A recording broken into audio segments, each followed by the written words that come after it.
Malam, Bapak Ibu, saudari yang terkasih dalam Kristus. Puji Tuhan dan tentu syukur kepada Allah atas darah Kristus yang tercurah bagi kita yang kita peringati di hari Jumat Agung ini. Salam sejahtera dari Allah Tritunggal bagi saudara-saudari semua. Saya Budianto Lim mewakili STT Reform Indonesia menyambut Bapak Ibu dari berbagai gereja yang bergabung di dalam dialog akademis integratif hari ini. Tentu selamat malam buat Ibu Ina sebagai narasumber dan juga selamat pagi buat Pendeta Chelson ya yang menyempatkan diri dan memberikan waktu dan seluruh hatinya ya untuk dialog seperti ini ya, karena sebenarnya Pak Chelson juga lagi sibuk untuk transisi kembali ke Indonesia. Terima kasih. Nah, kita sangat bersyukur Bapak Ibu Saudari kalau di hari Jumat Agung ini kita dibawa kembali untuk mengingat karya pengorbanan Tuhan kita Yesus Kristus di atas kayu salib. Sebuah bukti kasih Allah yang telah dinyatakan selagi kita masih berdosa. Seperti yang diungkapkan oleh Roma 5 ayat 8. Nah, kiranya damai sejahtera dari Allah kita boleh terus mengisi seluruh diri kita dan keluarga. Nah, selamat mengikuti dialog akademis integratif malam ini. Bertepatan dengan Jumat Agung, kita akan berdialog seputar kitab Imamat dan signifikansinya atas peribadahan umat Kristen zaman now. Nah, tentu nanti Bapak Ibu Saudari juga akan terlibat di dalam dialog ya melalui pertanyaan, tanggapan, komentar dan sebagainya. Nanti akan ada 2 termin saya berikan kesempatan untuk Saudari untuk ikut di dalam dialog dengan Pak Chelson dan juga Ibu Ina. Nah, sebelum kita masuk ke dalam dialog, izinkan saya memperkenalkan kedua narasumber dengan singkat. Kita bersyukur karena Pendeta Chelson Fuad sukses dengan sangat memuaskan menyelesaikan PhD bidang Biblika Perjanjian Lama dari Asbury Theological Seminary. Ya, tidak nyangka ternyata ada satu rekan dari Singapura yang kami juga kenal sama ya, Reverend Nam Seng Koh ya, waktu saya di Gordon Conwell kenal beliau dan ternyata Pak Chelson juga. Nah, disertasi beliau sebenarnya mengulas seputar relasi literer antara kumpulan ketetapan kekudusan di Imamat ya atau Holiness Code dengan kumpulan materi legal lainnya di Pentateuch. Jadi memang Pak Chelson ini spesialis di Pentateuch ya secara khusus di dalam area kitab Imamat dan juga kitab Ulangan saya kira ya. Nah, bersyukur juga karena Pak Chelson juga sempat pelayanan pastoral beberapa tahun bersama dengan GKIM Tasikmalaya. Nah, saya baru dikasih tahu sama salah satu rekan kita peserta bahwa Pak Chelson juga pernah di GKI Layur, ya praktek beberapa 2 bulan atau setahun ya?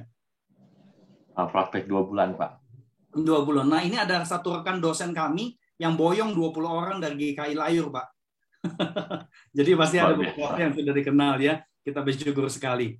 Nah, kemudian narasumber kita yang selanjutnya Ibu Inawati Teddy, saya kira sudah tidak asing buat mayoritas kita. Ibu Ina sendiri sudah banyak sekali memberkati komunitas Kristen melalui pengajaran dan beragam pencerahan atas Perjanjian Lama, tentu dengan kaitannya, signifikansinya dengan kehidupan kita sebagai umat Tuhan di Indonesia. Nah, Ibu Ina adalah dosen Perjanjian Lama sejak tahun 99 di STT Reform Indonesia. Saudara-saudari bisa hitung sendiri ya, itu berapa puluh tahun udah ngajar di bidang PL ya. Bahkan Pendeta Chelson juga pernah diberkati dengan pengajaran Ibu Ina. Nah, saya bersyukur karena Ibu Ina juga Tuhan Allah itu panggil Ibu Ina ya yang sempat kerja di bank puluhan tahun yang lalu ya. Dan kemudian beliau kerja di bank juga karena sempat kuliah S1-nya tuh di Kanada, Bachelor of Commerce. Nah, kemudian Tuhan panggil, Tuhan perlengkapi, menyelesaikan MDiv di University of Toronto, dan kemudian Master of Theology dari Reform Theological Seminary, Jackson, Mississippi. Nah, dan saya kira itu lulusnya udah lebih dari 20 tahun yang lalu ya, Bu Ina ya. Ya udah lama sekali ya. Nah, saya sendiri akan menjadi moderator atas seluruh dialog ini. Nah, sebelum kita berdoa, nanti akan dipimpin oleh Pendeta Wilson sebagai Kapro di STH. Saya mau mengajak kita untuk membaca satu bagian firman Tuhan untuk memulai seluruh dialog kita pada hari ini. Saya akan bacakan bagi kita semua, yaitu dari Ibrani 3 ayat 5 dan 6 seperti yang ada di slide. Firman Tuhan berkata demikian. Musa memang setia dalam segenap rumah Allah sebagai pelayan untuk memberi kesaksian tentang apa yang akan diberitakan kemudian. Tetapi Kristus setia sebagai anak yang mengepalai rumahnya. Dan rumahnya adalah kita. Jika kita sampai kepada akhirnya teguh berpegang pada kepercayaan dan pengharapan yang kita megahkan. Mari kita tundukkan kepala dan doa akan dipimpin oleh Pendeta Wilson. Mari saudara-saudara kita masuk dalam doa. Tuhan, terima kasih untuk hari yang indah, Jumat yang agung, mana kami mengenang akan Tuhan Juru Selamat kami, Yesus, yang mati, menderita dan mati untuk kami. Kami bersyukur Tuhan, kami boleh meluangkan waktu dalam dialog akademis integratif ini untuk merenungkan akan makna dari ibadah dalam terang apa yang Yesus telah lakukan bagi kami 2000 tahun yang lalu. Kami sungguh berdoa Tuhan berkati, kami hidup di zaman yang bergeser Tuhan ke arah digital dan berbagai pertanyaan, tantangan muncul. Kami percaya Tuhan kembali kepada firman-Mu, khususnya dalam kitab Imamat, kami boleh menemukan kebenaran yang tetap relevan dan tetap boleh kami aplikasikan di dalam ibadah kami. Sehingga kami boleh menjangkau banyak orang pada zaman sekarang dan tetap setia berpijak pada firman-Mu. Kami berdoa untuk hamba-hamba-Mu yang telah Kau siapkan. Kami berdoa untuk Pendeta Chelson Fuad dan juga Ibu Inawati sebagai narasumber. Tuhan berkati mereka dengan hikmat di dalam menjalankan, men-sharingkan, mempresentasikan apa yang Tuhan telah taruh di dalam kehidupan dan pelayanan mereka dan studi mereka. Dan juga untuk Pendeta Budianto sebagai moderator, Tuhan berikan dia hikmat sehingga boleh memoderasi dan menstimulan ya Tuhan setiap kami yang hadir juga untuk boleh berpartisipasi nanti di dalam diskusi dan tanya jawab. Kami serahkan kiranya Roh-Mu yang kudus memimpin kami dengan hikmat-Mu sehingga kami boleh sungguh melihat akan nilai yang boleh menjadi berkat buat setiap kami dari kalangan manapun kami datang Tuhan pada malam hari ini. Akhirnya kami serahkan akan dialog akademis integratif ini ke dalam tangan-Mu.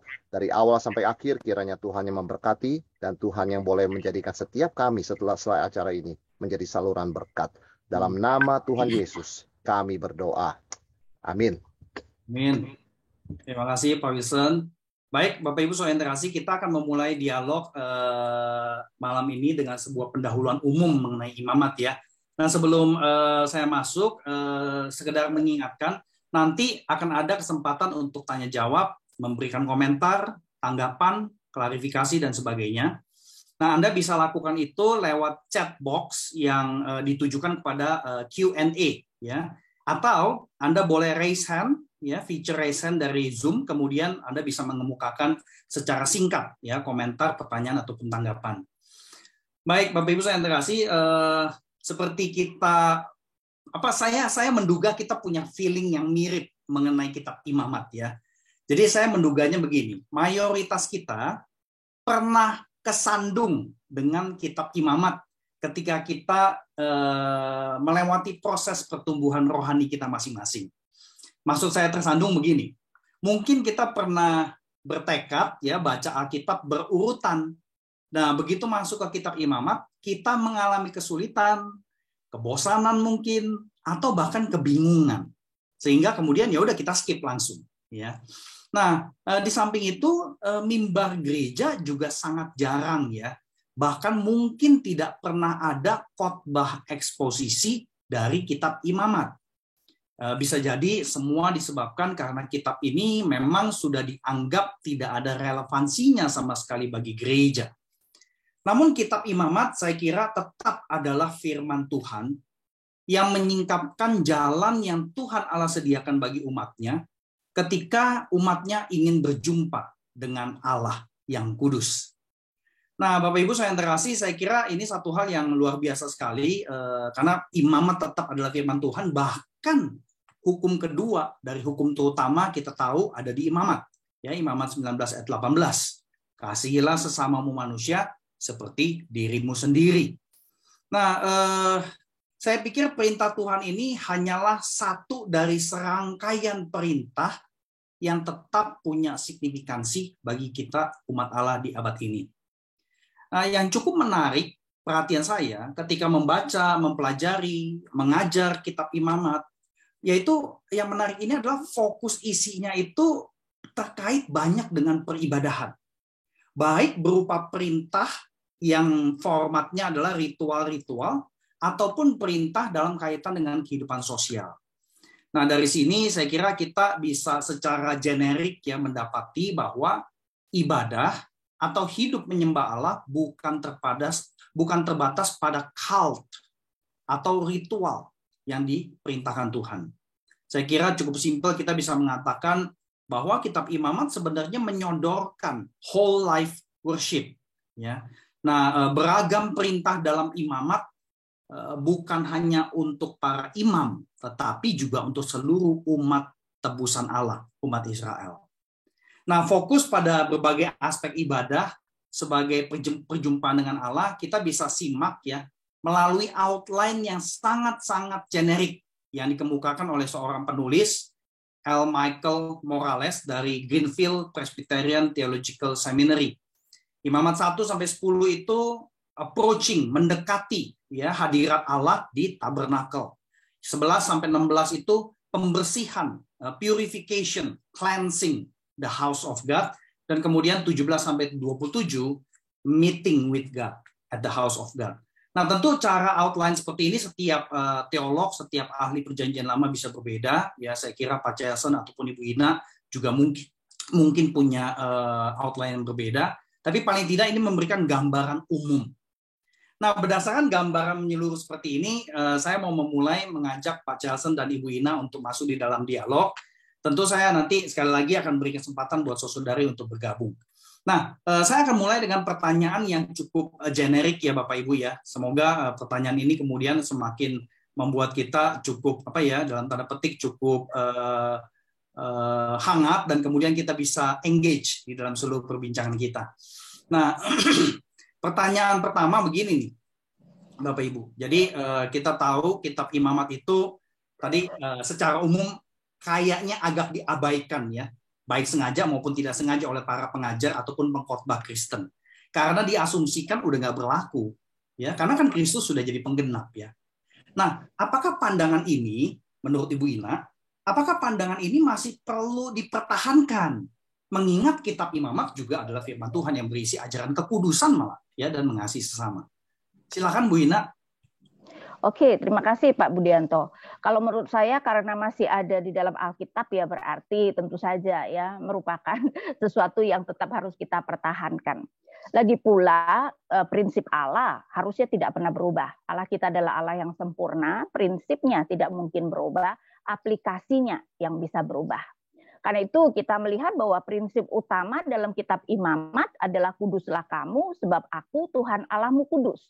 Dan kita tahu bahwa Petrus juga mengutip ya ayat tersebut. Karena itu tentu saja ini merupakan suatu prinsip yang harus kita pertahankan. Nah, saya rasa karena gereja atau kita sendiri kurang menghayati kitab Imamat, karena itu saya melihat bahwa kita orang Kristen itu kurang menghayati kekudusan Allah ya.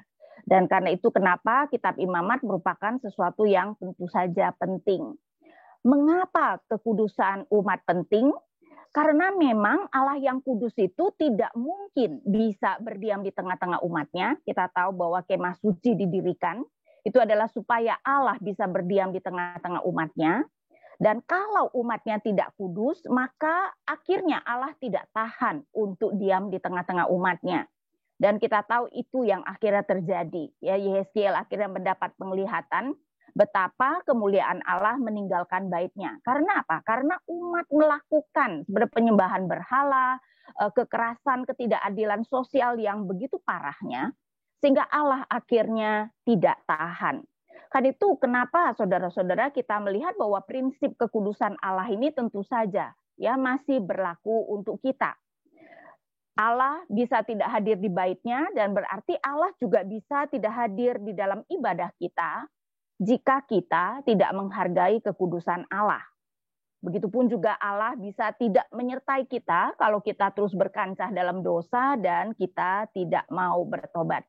Nah, menarik sekali juga bahwa Alkitab sering sekali mengkaitkan dosa dengan tidak menghormati kekudusan Allah. Termasuk sebenarnya dosa Musa di mana Allah akhirnya tidak memperbolehkan Musa dan Harun masuk ke tanah perjanjian. Kalau saya kutip dari Bilangan 20 ayat 12, ini yang Allah katakan. Kamu tidak percaya kepadaku dan tidak menghormati kekudusanku di depan mata Israel. Saudara, bangsa Israel sengaja dipilih menjadi bangsa yang kudus, dipisahkan dari bangsa lain. Dan mereka harus mengerti akan kekudusan Allah. Nah, kita juga adalah umat Allah yang dikuduskan, dipisahkan untuk Tuhan. Karena itu kita tentu saja juga harus mengerti kekudusan Allah tersebut. Nah, saya rasa saya jawab seperti itu dulu. Bu Ina, sekedar informasi, suara Ibu Ina sebagian orang dengarnya mendem. Mikrofonnya aja kali ya, dideketin ya. Nggak kedengeran Bu Ina. Ke-mute. Sekarang kedengeran nggak? Saya sih jelas. Oh, oke. Pak Jason jelas dengarnya? Kalau di saya jelas, Pak. Oke. Ya, oke. Semoga semua baik-baik ya. Well, terima kasih banyak Bu Ina untuk satu jawaban yang saya kira Ibu Ina beberapa kali mengungkapkan istilah kudus, kekudusan ya. Jadi saya kira prinsip Allah itu kudus tidak berubah. Prinsip Allah memanggil kita hidup kudus juga tidak berubah. Dan saya kira imamat juga adalah firman Tuhan yang disampaikan di dalam kekudusan Tuhan. Nah, tapi saya penasarannya gini nih. Kalau prinsip ini begitu penting dan genting, nah ini mungkin Ibu Ina atau Pak Charleston bisa jump in ya. Ada hipotesa nggak? Kenapa sih? Ya ada hipotesa nggak dari Ibu Ina sama Pak Charleston? Kenapa gereja atau kita sebagai pengkhotbah, pengajar, ketika kita di gereja, kita itu ya jarang, mungkin kita bahkan sengaja menghindar dari kitab imamat. Ada gak dugaan kenapa kita menghindar? Apakah kita sendiri juga punya asumsi, presupposisi yang kuat bahwa ini nggak usah diajarin ke jemaat deh. Sehingga akibatnya tadi seperti yang Ibu Ina katakan, akhirnya kita orang Kristen juga nggak terlalu merenungkan mengenai kekudusan, hidup kudus.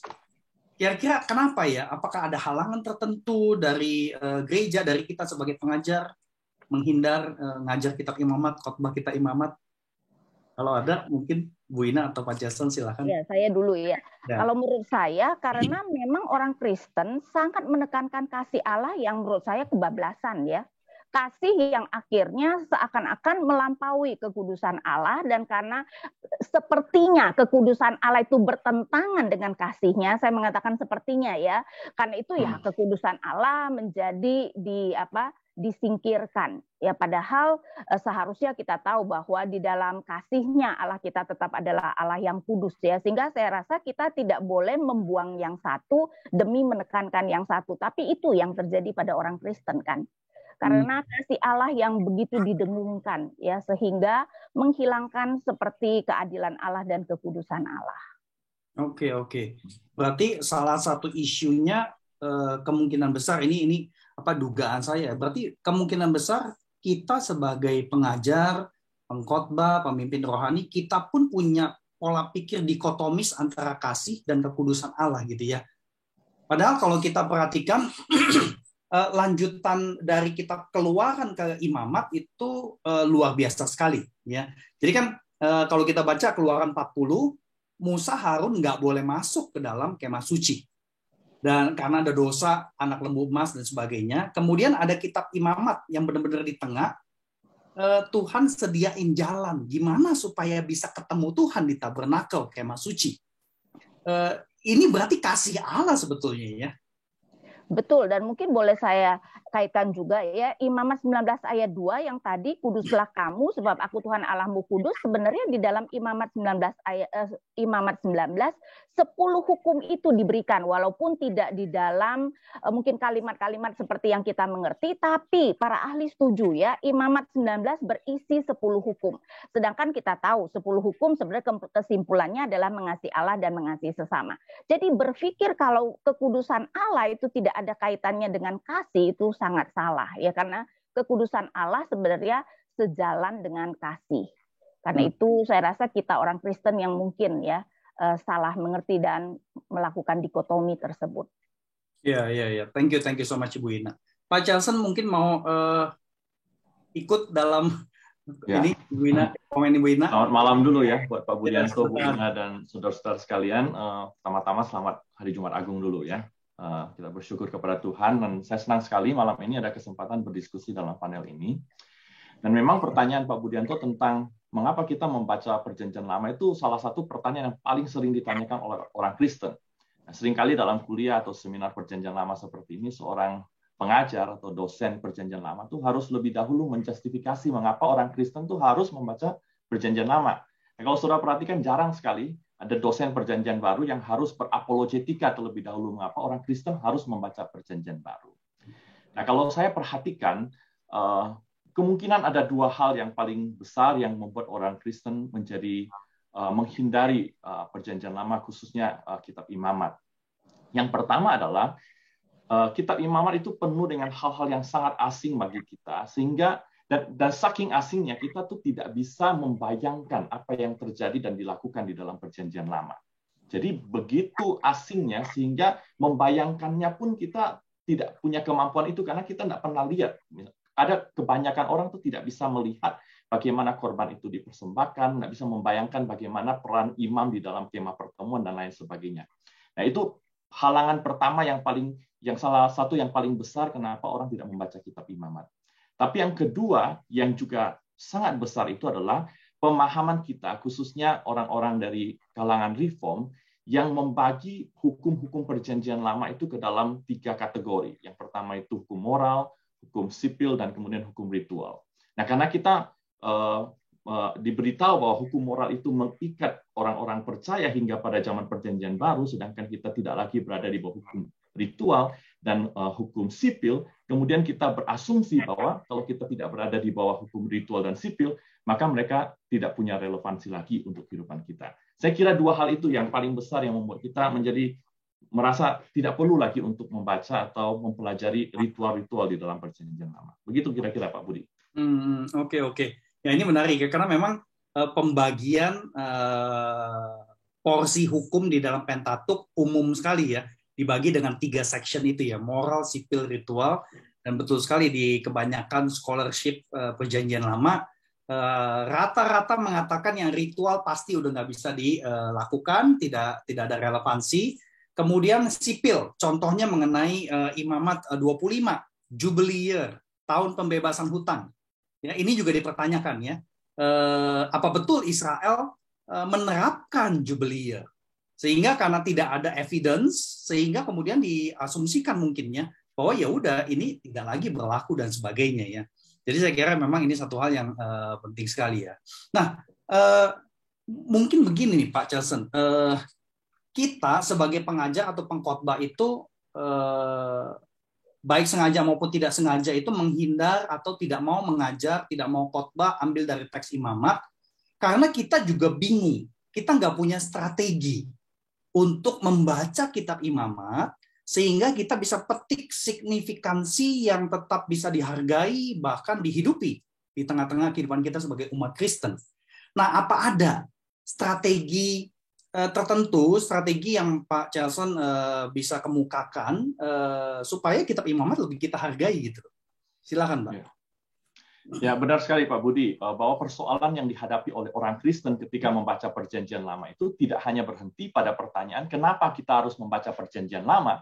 Pertanyaan berikutnya yang lebih sukar dijawab oleh orang-orang Kristen adalah bagaimana kita sebagai orang Kristen itu harus membaca Perjanjian Lama, apalagi kitab yang isinya sangat asing dan aneh bagi kita, seperti kitab Imamat. Nah, pengamatan ini lahir dari pertanyaan ini lahir dari pengamatan bahwa kitab-kitab Perjanjian Lama, khususnya yang berisi ritual seperti kitab Imamat, itu rasanya tidak lagi relevan dengan kehidupan kita di zaman Perjanjian Baru. Ritual-ritual ini misalnya hukum tentang pengorbanan hewan, bukan hanya kita rasa tidak relevan, tetapi secara teologis itu merupakan sebuah challenge buat kita sebagai orang Kristen. Karena kita memahami bahwa kedatangan dan kematian Kristus itu sudah menggenapi tuntutan hukum Taurat yang berkenaan dengan sacrificial laws. Nah, pertanyaannya bagaimana kita sebagai orang Kristen harus membaca dan mengaplikasikan kitab Imamat. Nah, yang pertama, orang Kristen yang membaca Perjanjian Lama itu harus selalu mulai dari kesadaran bahwa Perjanjian Lama termasuk kitab Imamat merupakan kitab suci orang Kristen hanya kalau kita membaca dari kacamata iman Kristen. Nah, kalau Perjanjian Lama itu tidak dibaca dari kacamata Perjanjian Baru, maka Perjanjian Lama itu hanya akan menjadi kitab suci orang Yahudi dan bukan orang Kristen. Nah, beberapa waktu lalu saya membaca satu artikel, ini ditulis oleh 2 orang sarjana Yahudi yang bukan Kristen.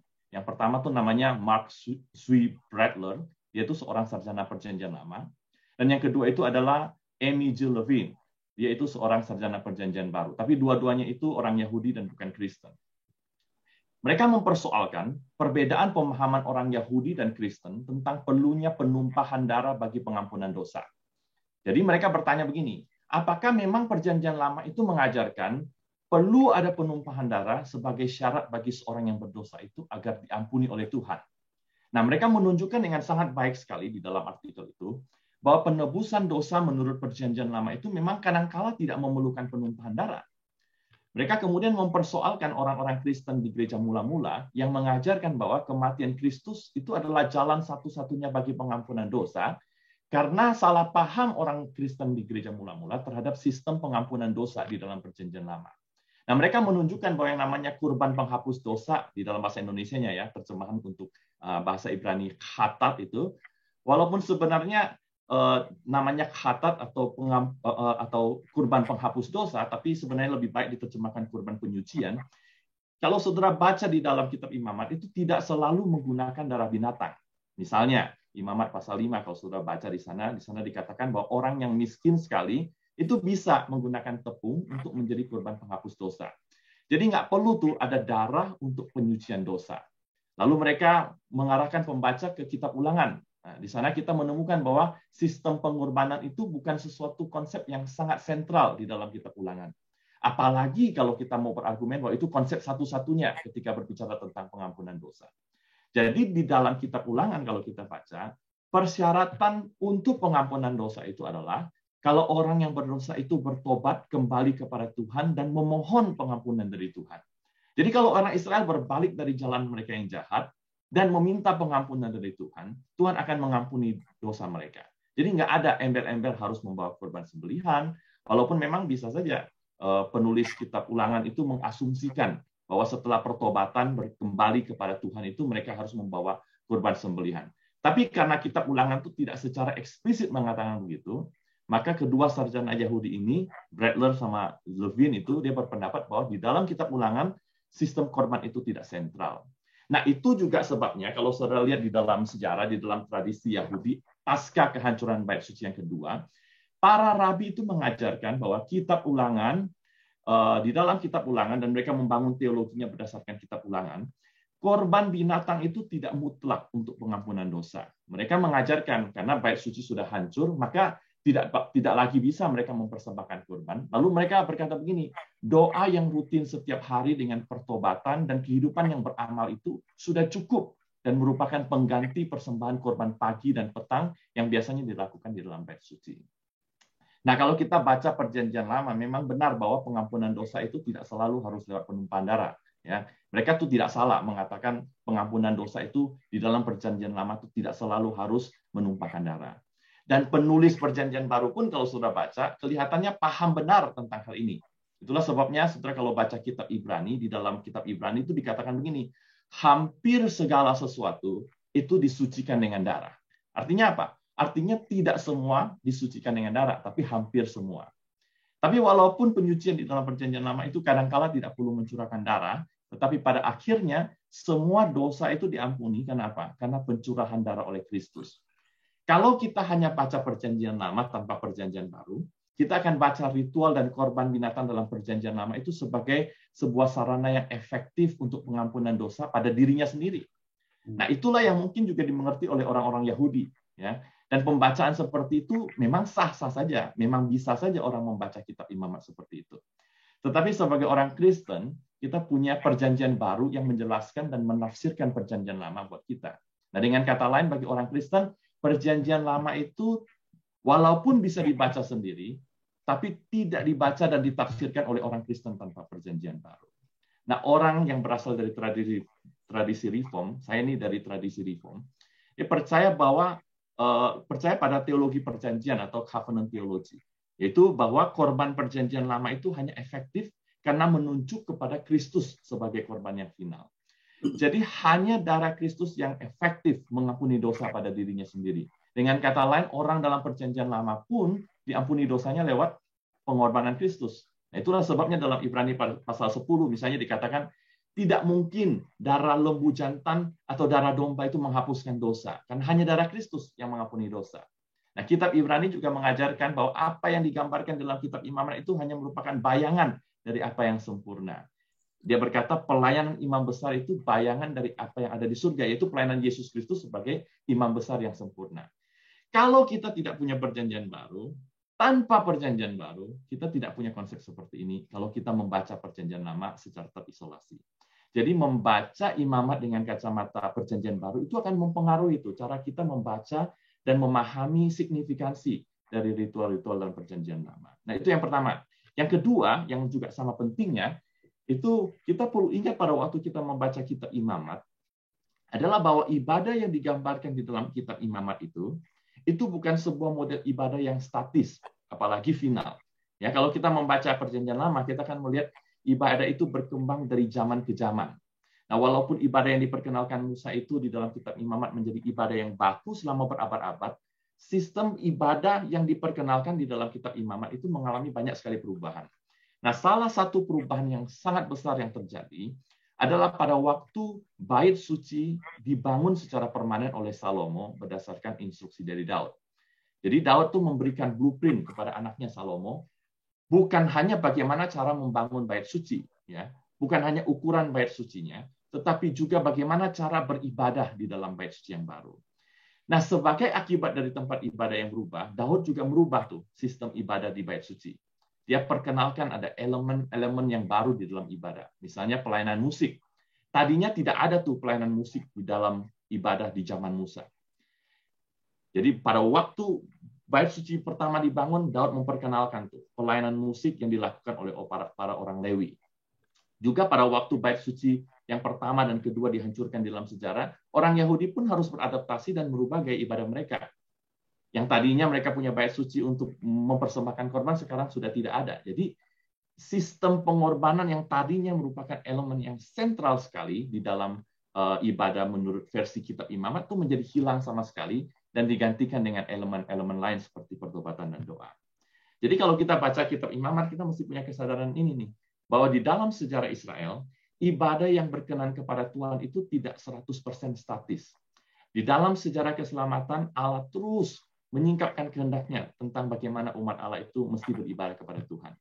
Dan kedatangan Kristus itu memberikan sebuah kondisi yang baru bagi kita sebagai orang Kristen, sehingga ibadah PL itu mau tidak mau harus diubah, ditransformasi, karena kedatangan Kristus yang mengenapi perjanjian lama tadi. Tapi walaupun ada transformasi, ibadah yang baru itu selalu dibangun berdasarkan fondasi dan teologi dan praktik dari ibadah yang lama yang kita temukan di dalam perjanjian lama. Saya kira demikian, Pak Budianto. Ya, ini jawabannya lengkap banget ya. Thank you so much, Pak Jason. Nah, berarti kita bisa kayak semacam punya prinsip simpel banget dari perkataan Pak Jason tadi bahwa ibadah berkembang dari zaman ke zaman. Bahkan di dalam narasi keselamatan, kejadian sampai ulangan atau bahkan melampaui ulangan, ada penyesuaian-penyesuaian yang terjadi. Ya, seperti contoh tabernakel, kemudian bait suci, tabernakel tidak ada musik, kemudian bait suci ada musik. Nah, dengan kata lain, sebenarnya pembaharuan ibadah itu embedded di dalam kitab suci ya. Jadi mengatur bahwa ibadah itu perlu terus mengalami pembaharuan yang bertanggung jawab, sebenarnya sudah diletakkan di dalam kitab suci. Begitu ya. Ya. Nah, kalau kita bisa menemukan apa saja yang mengalami perubahan, berarti kita bisa punya semacam template kah perubahan seperti apa yang bertanggung jawab dan berintegritas dengan iman Kristiani ketika kita melihat imamat, begitu ya. Nah, jadi saya kira ya ini satu hal yang kita perlu pikirkan lebih mendalam ya. Pak Jason sendiri ada bayangan nggak, Pak? Jadi misalkan dari Kejadian sampai katakan First Temple ya Salomo. Kan ada perubahan yang kelihatan tuh. Nah, apakah perubahan ini bisa jadi template buat kita di zaman now kalau gereja mau menyesuaikan atau membaharui ibadah gereja? Ini loh template-nya ada di kitab suci nih, dari kitab Kejadian sampai kitab katakan kitab raja-raja sampai tempel dibangun. Itu bisa kelihatan begitu gak ya, Pak ya? Kalau saya kira ketika kita menyusun ibadah kita di dalam gereja berdasarkan Perjanjian Lama, itu biasanya kita melakukan apa yang saya sebut sebagai analogi. Jadi kita tidak lagi melakukan ritual-ritual, kita tidak lagi mencari apa yang kita bisa lakukan berdasarkan Perjanjian Lama, tetapi secara analogis apa yang kita bisa lakukan dalam Perjanjian Baru. Nah, perubahan-perubahan yang kita temukan di dalam Perjanjian Baru terhadap ibadah dalam Perjanjian Lama itu biasanya terjadi pada dasarnya terjadi bukan karena kita mau memperbarui ibadah supaya menjadi lebih menarik dan lain sebagainya. Tetapi ada satu kondisi tertentu di mana Kristus sudah datang dan memenuhi persyaratan-persyaratan ritual dan memberi makna yang baru kepada ibadah di Perjanjian Lama. Jadi walaupun saya bilang ibadah itu bisa berubah, tetapi saya menganut nanti saya akan jelaskan lebih lanjut di dalam seminar ini yang disebut dengan regulative principle, bahwa ibadah itu harus walaupun berubah, tapi prinsipnya harus sama dengan apa yang diajarkan di dalam Alkitab gitu. Nah, kita bisa bahas lebih lanjut tentang hal itu, tetapi prinsip yang kita bisa pelajari dari Perjanjian Lama itu bukan bagaimana kita bisa menyembah Tuhan lewat ritual-ritual, tetapi bagaimana Allah itu bisa disembah dengan berbagai cara, tapi kemudian prinsip utamanya dan tujuan utamanya itu adalah untuk memuliakan Allah di dalam ibadah dan pelayanan kita dan juga hidup kita. Seperti itu kira-kira, Pak. Thank you Pak Charles. Nah, ini menarik karena sebenarnya kristosentrisme, ibadah yang berpusat pada Kristus, itu menjadi salah satu titik utama sebagai hub yang menggabungkan apa yang kita baca di Perjanjian Lama, kemudian bertumpu pada Kristus ya. Saya berkomentar begini karena saya mencoba untuk melihat benang merah itu dari tabernakel, bait suci. Dan kemudian di Yohanes 4 dikatakan ya hancurkan bait suci. Di Yohanes 4 ya Tuhan Yesus menempatkan diri sebagai bait suci sebenarnya. Jadi benang merah itu tuh saya melihatnya begitu tuh. Itu ada komentar nggak dari Ibu Ina ya? Apakah bisa dilihat seperti itu ya? Jadi tabernakel, bait suci Salomo, kemudian bait suci Herodes, dan kemudian Yesus mengajarkan bahwa hancurkan bait suci ini dalam 3 hari aku akan bangun kembali, merujuk kepada dirinya gitu loh.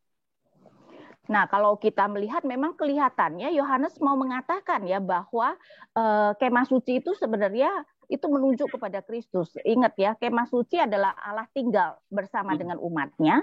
Dan kalau kita melihat Yohanes 1 ayat 14, firman itu telah menjadi manusia dan diam di antara kita.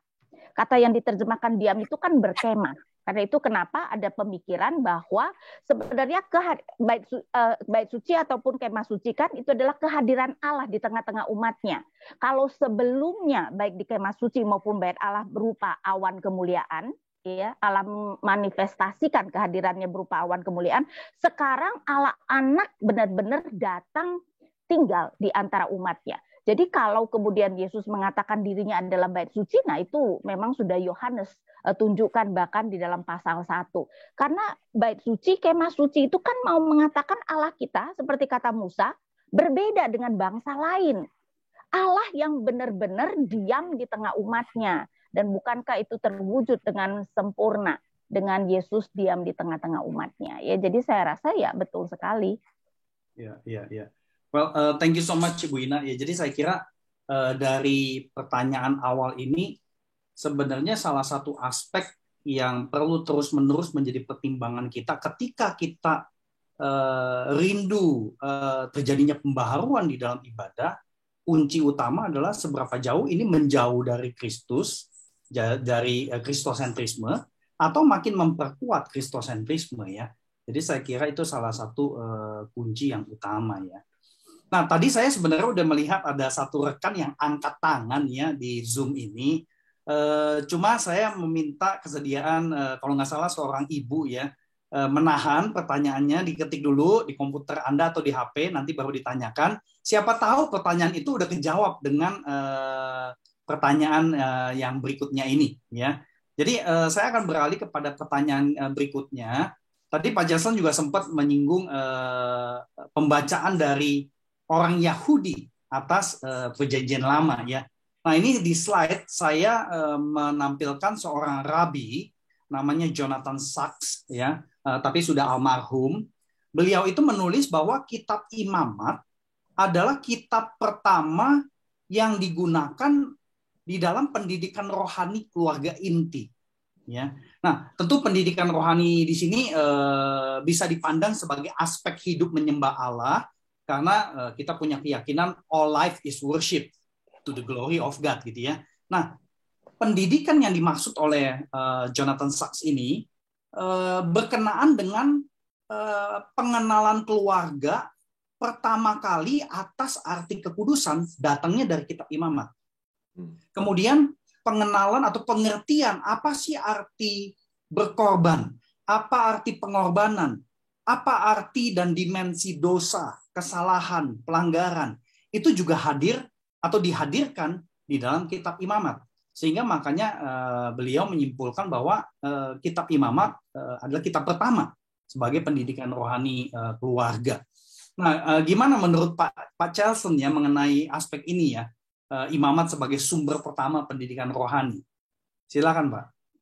Ya, kalau menurut saya sama seperti semua kitab lainnya di dalam Alkitab, kitab Imamat itu bisa saja dibaca sebagai kitab pendidikan rohani keluarga.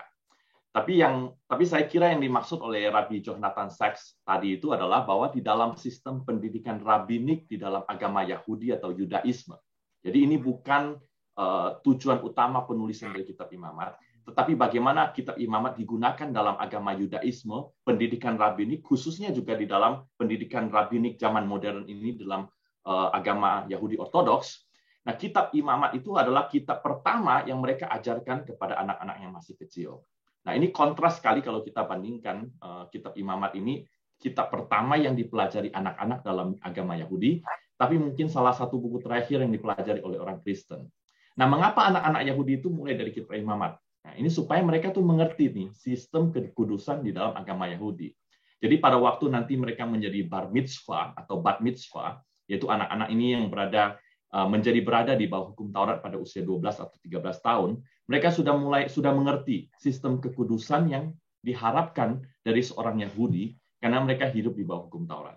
Tapi tujuan utamanya ditulis kitab Imamat itu bukan secara khusus untuk mendidik anak-anak di dalam keluarga.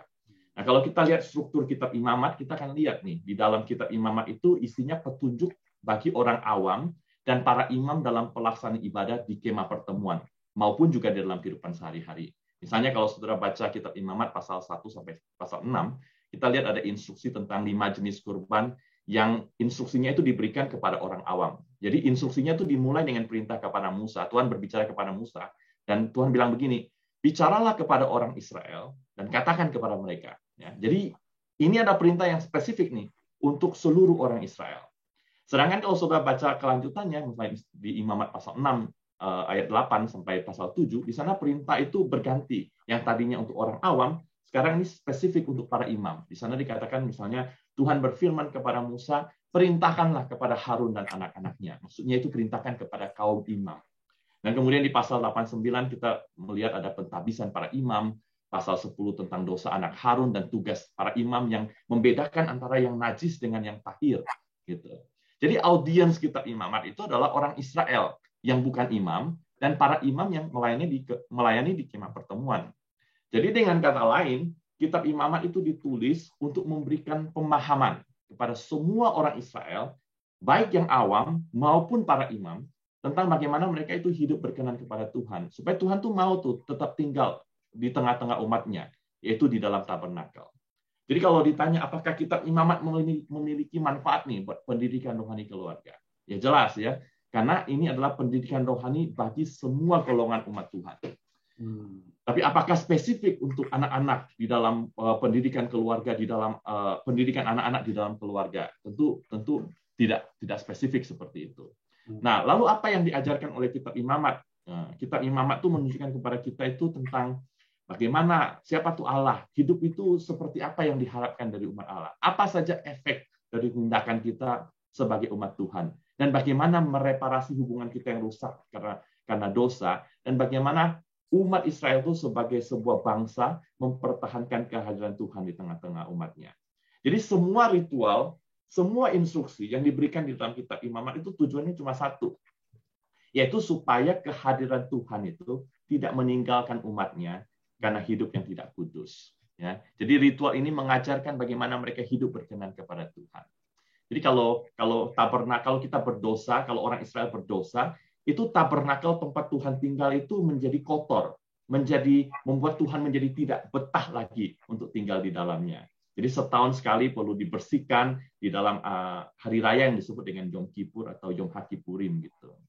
Nah, tentu saja kalau kita bicara tentang kitab Imamat, nanti kalau diajarkan di dalam keluarga, di dalam gereja, itu tidak lagi kita bisa secara langsung untuk aplikasikan. Nah, nanti di dalam panel ini mungkin kita bisa bahas tentang aspek-aspek dari kitab Imamat yang kita bisa aplikasikan dalam kehidupan orang percaya dari kacamata Perjanjian Baru. Saya kira demikian, Pak Budi.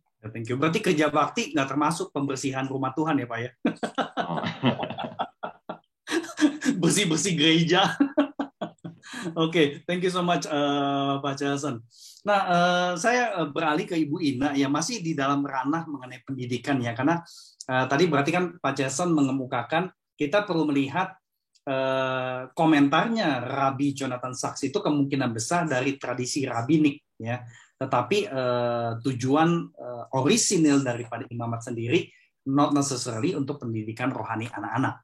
Nah, dari Ibu Ina sendiri yang udah ngajar begitu lama ya kitab Imamat, apa isi kitab Imamat yang menurut Ibu Ina tuh punya pendidikan yang bermanfaat untuk mendidik kerohanian keluarga gitu loh.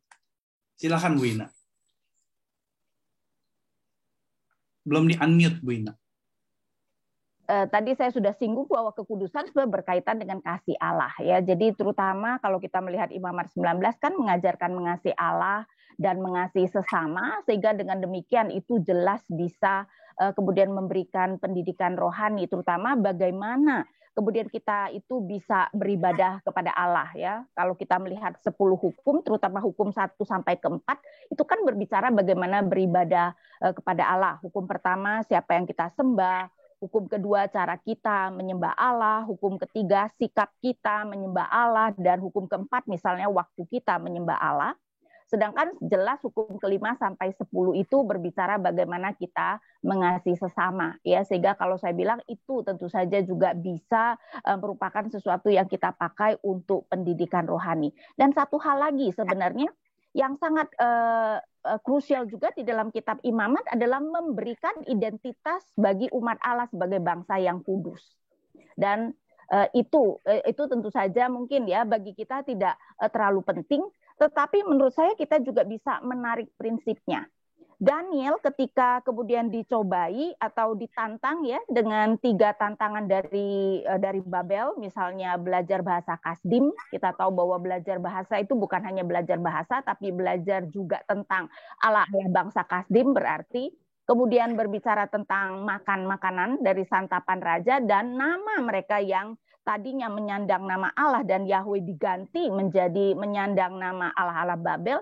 Yang Daniel permasalahkan adalah makanan. Karena apa?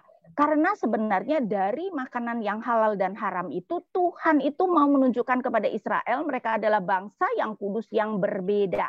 Nah, kita tidak lagi ya melihat bahwa makanan itu penting karena tembok pemisah Yahudi dan non-Yahudi sudah dihancurkan, tapi saya rasa kita perlu mengambil prinsipnya, identitas kita sebagai umat yang kudus dari Allah. Sekarang bukan satu bangsa, tapi tetap sebagai umat yang kudus dari Allah. Dan saya rasa itu kembali bisa merupakan sesuatu ya yang menjadi pengajaran rohani bagi anak-anak ya, identitas kita sebagai umat Allah yang kudus.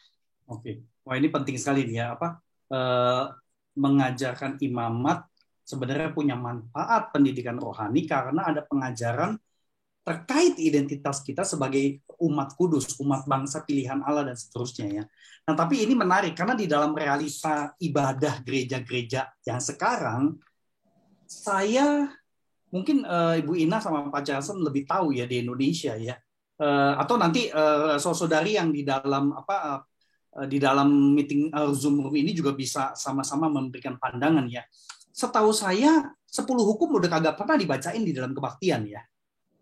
Jadi elemen pendidikan terkait identitas kita sebagai umat Allah yang kudus itu dalam tanda petik ya seolah-olah udah ya semakin tererosi gitu ya.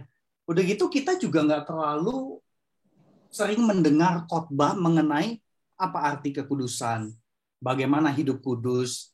Kita lebih sering mungkin ngomongin kekudusan lebih kepada yang penting hati kamu dan sebagainya. Nah, Ibu Ina sama Pak Charleston ada tanggapan nggak nih, khususnya gereja di mana banyak yang udah nggak pakai 10 hukum, ya udah nggak ada pembacaan 10 hukum sama sekali.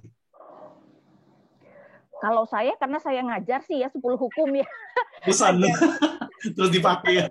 Pembinaan sih masih ada sih, nggak tahu kalau mungkin nggak dikhotbahin ya. Tetapi kalau pembinaan sih masih sih ya 10 hukum. Karena kan tadi Pak Charleston sudah mengatakan kita kan orang reform membaginya menjadi moral law ya, civil law dan juga ritual law, dan kita percaya bahwa 10 hukum masih berlaku toh. Karena itu sebenarnya tentu saja itu merupakan sesuatu yang perlu terus diajarkan ya, dan saya percaya bahwa kalau kita tidak mengenal 10 hukum, bagaimana caranya kita mengasihi Allah dan sesama? Ya, bukankah itu dasar sebenarnya artinya mengasihi Allah dan mengasihi sesama? Ya. Well, thank you so much Bu Ina. Pak Charleston, sepengetahuan Pak Charleston, kalau di Amerika gereja-gereja masih recite 10 Commandments nggak? Kalau selama saya di sini, saya sebelum pernah dengar ya di dalam gereja itu dibacakan 10 hukumnya. Nah, tapi ini sebenarnya menunjukkan kepada kita betapa orang Kristen itu tidak begitu paham dan tidak familiar dengan Perjanjian Lama. Sebab bagi orang Reform sekalipun, 10 hukum itu adalah bagian dari hukum moral yang masih terus mengikat orang-orang Kristen untuk dilakukan. Dan bahkan untuk 10 hukum yang masih mengikat kita pun, kita sudah tidak lagi bacakan di dalam ibadah gitu. Walaupun kita memang masih sering dengar dan seperti Bu Ina katakan di dalam pembinaan kita masih sering dengar, tetapi di dalam ibadah, di dalam praktik ibadah itu sudah hampir tidak ada lagi. Kalau 10 hukum saja itu sudah tidak lagi menjadi bagian dari ibadah kita di dalam gereja, saya khawatir bahwa aspek-aspek lain di dalam Perjanjian Lama itu juga lebih parah lagi di dalam aplikasinya di dalam ibadah orang Kristen. Ya kenapa saya tanya? Silakan. Saya mau tambahkan sedikit. Saya rasa kenapa orang Kristen itu, karena dianggap 10 hukum itu kayaknya nggak ada kaitannya dengan hukum kasih. Karena kan 8 jangan gitu loh. Padahal seperti Calvin katakan ya, itu kan adalah hukum kasih. Nah, harusnya sebenarnya kebalikan daripada yang jangan itu yang harus kita fokuskan. Jadi kalau hukum pertama jangan ada padamu Allah lain di hadapanmu, berarti kasihilah Allahmu dengan segenap hati, segenap jiwa, segenap itu. Karena itu kenapa Tuhan Yesus bisa berkata misalnya, kalau kamu menginginkan perempuan lain, kamu sudah berzina. Karena hukum jangan berzina positifnya adalah kasihilah pasanganmu sebagai satu-satunya kan. Nah, itu yang kemudian orang Kristen sering tidak mengerti. Jadi dipikir itu mah cuma jangan, tidak dikaitkan dengan hukum kasih. Padahal kita tahu maksudnya itu adalah hukum kasih. Saya rasa itu kali. Ya, salah satunya ya. Ini tugas kita sebagai pengajar, sebagai pemberita firman juga makin berat sebenarnya dalam tanda petik ya. Karena benar sekali, 10 hukum itu seringkali kita cuma baca negatifnya, padahal di Perjanjian Baru diberikan aspek-aspek yang sebenarnya bisa kita kaitkan balik kepada 10 hukum ya. Jadi di khotbah kita jarang menyentuh 10 hukum, di dalam liturgi 10 hukum sudah tidak di-recite, tidak dibacakan, sehingga pendidikan mengenai identitas kita sebagai umat yang kudus ya memang nggak heran kalau perlahan-lahan tererosi ya. Jadi saya kira ini salah satu tanggung jawab bagi kita yang sangat krusial sekali ya. Nah, dalam kesempatan ini saya mau buka ke dialog dengan saudari semua. Kalau Bapak Ibu saudari ada pertanyaan bisa diajukan ke chat box ya, Q&A ataupun raise hand. Sebenarnya saya cukup penasaran ya, apakah ada di antara Bapak Ibu yang gerejanya masih recite 10 hukum? Karena ini aspek yang juga diulang cukup banyak dan cara mengulangnya itu bervariasi di dalam kitab Imamat. Ya, kalau tadi Ibu Ina singgung Imamat 19 itu sebenarnya banyak kaitan dengan 10 hukum di Keluaran ataupun Ulangan, itu betul sekali karena memang banyak sekali yang diulang, ya. Nah, rekan kita Pak Sahat HKBP masih pakai 10 hukum, ya. Jadi ini menarik, ya. Silakan kalau ada Bapak Ibu yang mau bertanya, ya. Gereja Toraja masih pakai, ya. Berarti gereja-gereja tradisional. Nah, buat kita gereja yang ibadahnya pengen ke ibadah kontemporer, semuanya udah dibuang berarti, ya. Karena apa? Karena ibadah kontemporer itu rata-rata pengen pendek gitu, ya. Jadi ini jadi menarik juga dinamikanya, ya. Silakan Bapak Ibu, kalau ada pertanyaan nanti bisa ditampilkan oleh rekan kita di slide. Nah, sementara saya menunggu, kalau ada pertanyaan, izinkan saya share sebentar mengenai informasi ujian saringan masuk di STT Reform Indonesia, gelombang 2 dan gelombang 3. Ini untuk STH maupun MTH. Bapak Ibu bisa mengajukan kalau memang Tuhan panggil, ya, ikuti panggilan dan taati dorongan dari Tuhan ini, dan coba cari kehendak Tuhan lewat ikut ujian saringan masuk bersama kami STT Reform Indonesia. Tanggalnya Anda bisa lihat di slide, ya, di bulan Mei dan juga di bulan Juli untuk tahun ajaran 2022 sampai 2023, ya. Kalau ada pertanyaan, saya persilakan. Mari jangan sungkan, jangan malu-malu. Tadi saya lihat sudah ada yang angkat tangan tuh di awal-awal, ya. Udah semangat padahal, ya. Udah gitu saya suruh tunggu nih, tapi belum ada nih. Atau ada yang mau angkat tangan, silakan. Jangan ragu. Sementara kita menunggu, saya coba beralih ke pertanyaan berikutnya, ya, Pak Jason dan Ibu Ina. Nah, kita udah sempat singgung, ya, sedikit, ya, dan Ibu Ina yang paling banyak mengemukakan mengenai kekudusan, ya. Dan memang kita baca perintah itu eksplisit, ya. Kuduslah kamu, sebab aku Tuhan Allahmu kudus. Nah, yang menarik, dalam rangka mengajar praktek kekudusan, ternyata kitab Imamat adalah kitab yang paling pendek dari 5 kitab Musa, ya.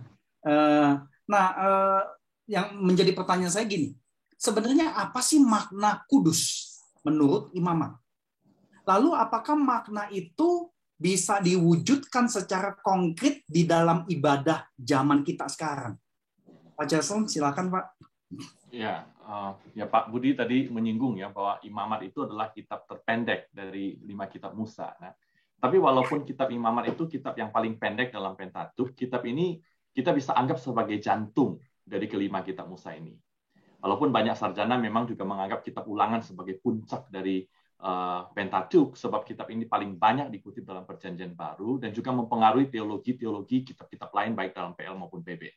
Tapi kitab Imamat itu secara kanonikal itu terletak di tengah-tengah Pentatukh dan kita bisa baca itu sebagai sebuah upaya literaris untuk menggambarkan kehadiran fisik dari Allah di dalam tabernakel yang letaknya secara fisik itu memang ada di tengah-tengah kemah pertemuan umat Tuhan.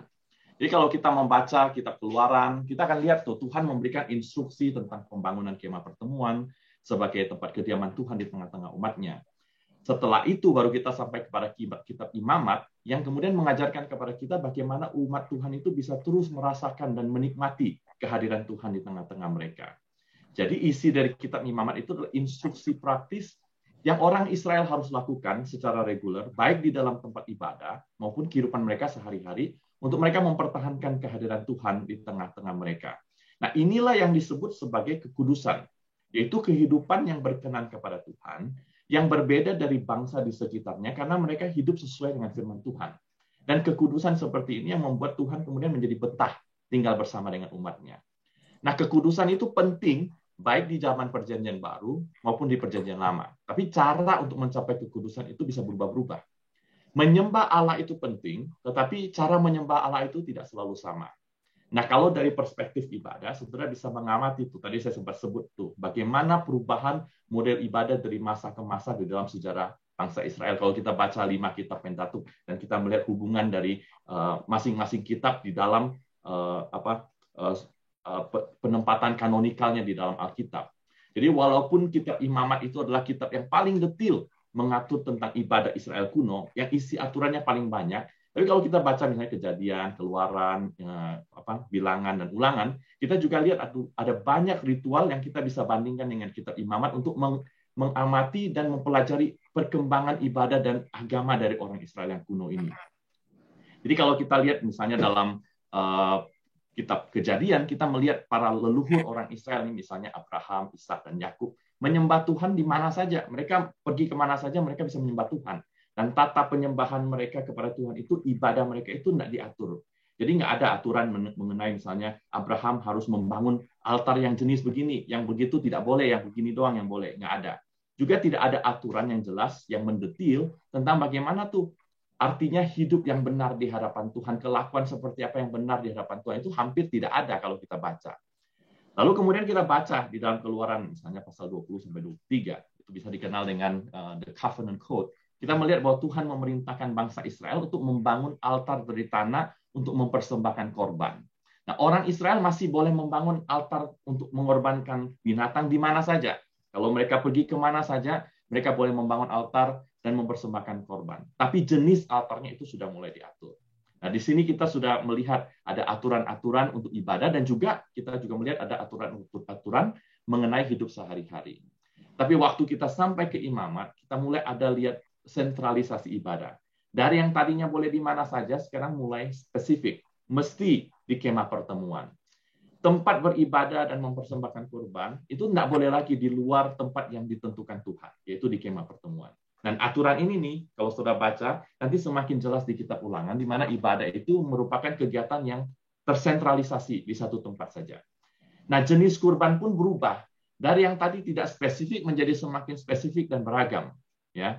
Nah, kita juga lihat bukan hanya kurbannya yang berubah menjadi spesifik, tapi hak untuk mempersembahkan korban itu pun menjadi semakin spesifik, menjadi tugas para imam. Dan di kitab Bilangan ini makin jelas lagi kalau saudara baca, di dalam kitab Ulangan, di dalam kitab Bilangan, Tuhan tuh memberikan hak untuk mempersembahkan korban secara eksklusif hanya kepada para imam. Dan orang awam yang persembahkan korban tanpa para imam itu akan dihukum mati. Jadi secara umum, kitab Imamat itu menjadi puncak dan model yang ideal dari seluruh sistem peribadatan di dalam kitab Pentatuk. Mulai dari ibadah yang dilakukan para leluhur di berbagai tempat, sampai pada waktu orang Israel itu mempunyai kemah pertemuan yang merupakan kediaman Tuhan yang tetap di tengah-tengah umatnya. Tapi kita juga lihat bahwa kemah pertemuan itu masih pindah-pindah menurut perjalanan orang Israel. Baru nanti di Ulangan kita lihat ada tempat ibadah yang permanen yang akan dipilih oleh Tuhan. Nah, itu nanti kemudian kita tahu bahwa itu adalah kota Yerusalem. Dan Salomo itu akan mendirikan bait suci yang pertama yang permanen berdasarkan instruksi dari Daud. Nah, ketika Salomo itu mendirikan bait suci yang permanen di Yerusalem, itu menurut arahan Daud, ada satu reformasi model ibadah yang tadi saya sebutkan itu. Secara khusus, Daud itu memperkenalkan pelayanan musik ke dalam bait suci. Nah, kalau saudara baca kitab Imamat, saudara akan lihat bahwa tidak ada itu musik di dalam ibadah sebelum zaman Daud. Bahkan kalau saudara perhatikan secara detail di kitab Imamat, tidak ada satu kata pun yang imam itu perlu ucapkan waktu mereka persembahkan kurban kepada Tuhan, atau ketika mereka melayani dalam kemah pertemuan. Jadi ibadah di dalam kemah pertemuan itu adalah ibadah yang sunyi. Tidak ada suara. Para imam itu hanya melakukan ritual persembahan korban dan ritual-ritual lainnya tanpa mengucapkan apa-apa atau tanpa suara. Maka saudara, ada satu buku yang menarik dari seorang sarjana Yahudi namanya Israel Knoll. Dia beri judul bukunya itu Sanctuary of Silence. Karena memang ibadah di sanctuary itu adalah silent. Tapi itu bukan berarti tidak ada musik atau ibadah, musik atau nyanyian di dalam kehidupan orang Israel. Yang tidak ada itu adalah musik dan pujian di dalam kemah pertemuan versi Imamat. Dan kita tidak lihat tuh ada penggunaan musik atau nyanyian dalam ibadah di kemah pertemuan selama ratusan tahun sampai pada masa Daud, di mana dia memperkenalkan musik di dalam ibadah bait suci. Nah, perubahan seperti ini pertanyaan Pak Budi tadi ini, perubahan seperti ini tidak bisa dihindari karena ibadah di kemah pertemuan itu tidak permanen dan berpindah-pindah. Akibatnya tugas-tugas ibadah itu menjadi berubah. Orang Lewi misalnya yang tadi bertugas mengangkat tabut perjanjian, bongkar pasang kemah pertemuan, sekarang karena bait suci sudah permanen, mereka kehilangan tugas mereka. Mereka tidak lagi bisa punya tugas yang sama karena tabut perjanjian itu sudah dipasang secara permanen, tidak ada lagi bongkar pasang. Nah, itulah sebabnya terjadi reformasi ibadah di dalam bait suci yang pertama. Nah, penjelasan saya yang panjang lebar ini itu cuma menunjukkan satu hal, bahwa ritual itu bisa berubah. tapi tujuannya itu tetap sama, yaitu untuk menyembah Tuhan. Cara untuk mencapai kekudusan itu bisa berubah, tetapi tujuannya sama, untuk mempertahankan kehadiran Tuhan di dalam hidup kita. Nah, di dalam perjanjian baru itu kita tidak lagi lakukan persembahan kurban, karena Yesus itu sudah menjadi kurban yang sempurna, kan ya. Tetapi itu bukan berarti bahwa ibadah kita tidak lagi sakrifisial.